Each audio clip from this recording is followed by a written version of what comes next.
تو السلام علیکم beautiful people, welcome to another video. So guys, video کی جانب بڑھنے سے پہلے اگر آپ نے ہمارے یوٹیوب چینل کو سبسکرائب نہیں کیا تو کائنڈلی اسے سبسکرائب کر لیجیے اور ساتھ میں جو بیل آئیکن ہے اسے بھی دبا دیں تاکہ بر وقت آپ کو ہماری ویڈیوز مل سکیں۔ صاحب، رات کو بھی ہم نے دیکھا کہ جس طرح دیر کوٹ، ممبر، راولہ کوٹ اور میرپور سے جو قافلے آ رہے تھے سب کو یہی ویلکم کر رہے تھے، اور ان کی قیادت میں اس وقت یہ جلوس جو ہے وہ گڑھی دوبٹہ سے چند قدم پیچھے خون بندوے پر موجود ہے۔ اس وقت ہم نے ہٹیا بالا میں بھی وہ مقام دیکھا جہاں پر جو ریلی کے لیے جو بندوبست کیا گیا، وہاں پر لوگوں کے حوصلے بھی بلند ہیں۔ تو پھر گیلانی صاحب، کیا پیغام دینا چاہیں گے؟ ہٹیا بالا کی طرف، چکوٹھی کی طرف آپ جا رہے ہیں، اس سے پہلے بھی آپ کے جو لوگ ہیں انہوں نے لائن آف کنٹرول کو کراس کیا ہے، وہاں پر لوگ آپ کا بے صبری سے انتظار کر رہے ہیں، مگر لگتا یہ ہے کہ آپ آج شام تک وہاں نہیں پہنچ پائیں گے۔ جی بہت شکریہ آپ کا، اور آپ کی وساطت سے ہٹیاں بالا کے، چناری کے، چکوٹھی کے تمام احباب کا ہم شکریہ ادا کرتے ہیں جو ہماری میزبانی کے لیے تیار ہیں۔ میں سمجھتا ہوں کہ یہ سارا علاقہ جو آگے کا علاقہ ہے یہ سیز فائر لائن کے اوپر واقع ہے، اور سیز فائر لائن پہ رہنے والے جو لوگ ہیں ان سے زیادہ اس لکیر کا جو مفہوم ہے وہ کوئی سمجھ نہیں سکتا ہے کہ یہ ایک ظلم کی اور جبر کی لکیر ہے، جو 70 سالوں سے اس لکیر کے آر پار جو فورسز بیٹھی ہوئی ہیں،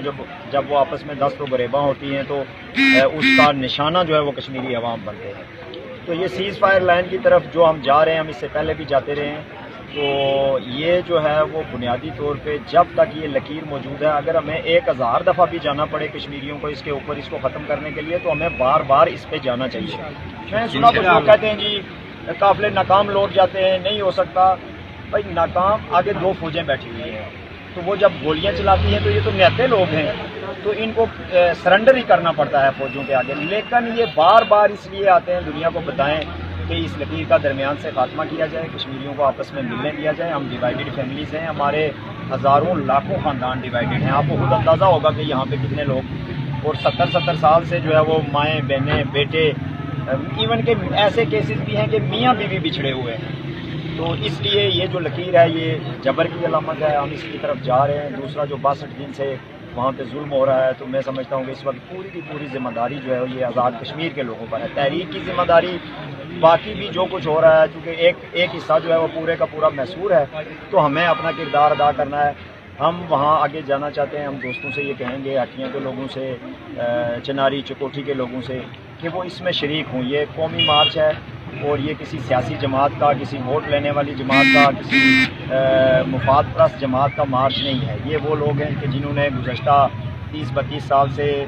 اس تحریک کو اپنے لہو سے جو ہے وہ سینچا ہوا ہے، اس تحریک کی حفاظت کر رہے ہیں، اس جذبے کی حفاظت کر رہے ہیں۔ آج ہماری تحریک پر، ہماری ریاست کی شناخت پر حملہ ہوا ہے، یعنی ایک حصہ جو ہے، ابھی پہلے جب آپ چکوٹھی سے اس طرف جاتے تھے تو وہ کشمیر تھا،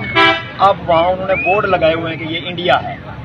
اور اب یہ اس سے زیادہ برا وقت نہیں آ سکتا ہے کہ ہماری پوری کی پوری ہزاروں سال کی تاریخ اور شناخت جو ہے، اور ہماری تحریک جس میں لاکھوں قربانیاں ہیں اور عزتوں عصمتوں کی قربانیاں ہیں، وہ ساری جو ہے وہ انہوں نے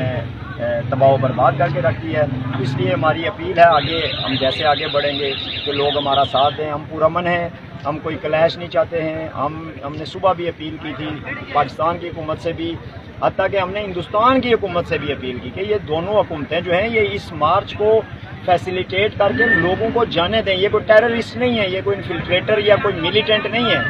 یہ تو عام لوگ ہیں جو اس طرف ایک سولیڈیرٹی شو کرنا چاہتے ہیں۔ اس لیے ہماری آپ کے اس وساطت سے، آپ کے پریس کلب کی وساطت سے بھی یہ اپیل ہے آگے کے لوگوں سے کہ وہ تمام طرح کے خوف اور جبر کو بالائے طاق رکھتے ہوئے اس میں اس کا حصہ لیں۔ تو دوستو، امید ہے ویڈیو آپ کو بہت اچھی لگی ہوگی، تو پلیز ویڈیو کو لائک کریں، چینل کو سبسکرائب کیجیے اور ویڈیو کو شیئر کیجیے۔ Thanks for watching. اللہ نگہبان۔